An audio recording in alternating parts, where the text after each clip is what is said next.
Hello everyone and welcome back to CountryCast. Country singer John Rich, who is one half of the country music duo Big and Rich, has spoken out once already regarding Bud Light's recent ad campaign where they partnered with transgender social media influencer Dylan Mulvaney. And he is now doubling down, sharing his thoughts and opinions on Anheuser-Busch's new pro-America ad that features much of America's most historic landmarks and the company's famous Clydesdales, which has since surfaced following the Bud Light campaign with Dylan Mulvaney. Now, Rich initially told Tucker Carlson just last week that the customers decide.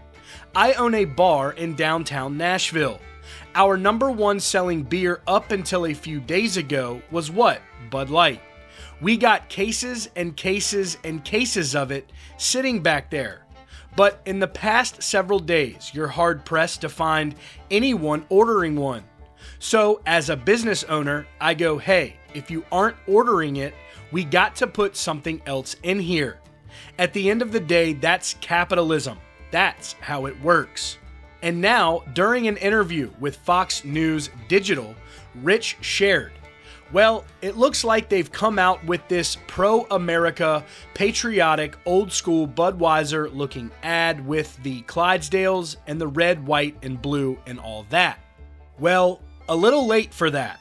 You know, the American public, we're never left alone anymore. We literally can't go anywhere without something divisive or political being thrown into our face.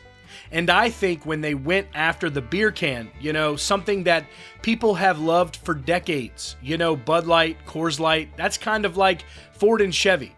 You've got people that have had brand loyalty to Bud Light forever, since they've been drinking beer.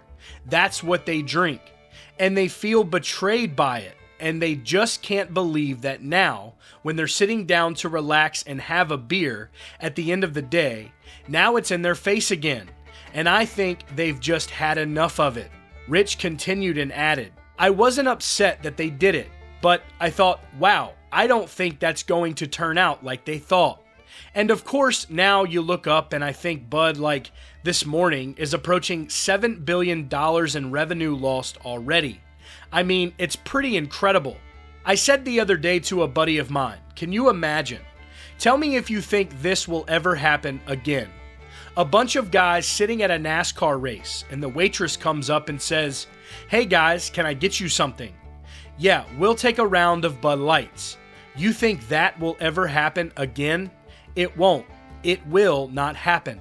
He added, I mean, I think this one sticks. I think people have just had enough of it.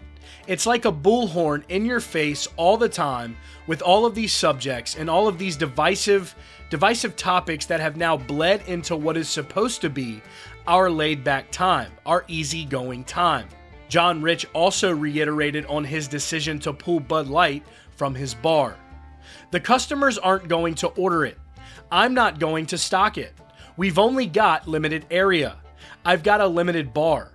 It's like I've got to put beer and whiskey and vodkas up here that people want to purchase and they want to support.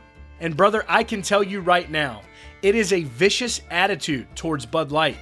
They just said, you know what? Enough. And I think people feel like their voices these days aren't heard very well. We've learned about the censorship on social media. We all know that's real. And people get squelched out all the time. So they think, well, they're never going to listen to me, but maybe they'll listen to my dollars not coming in. I'll just stop spending my dollars on it. And boy, they've heard that message. I don't know how they ever fix it, or even if it is fixable.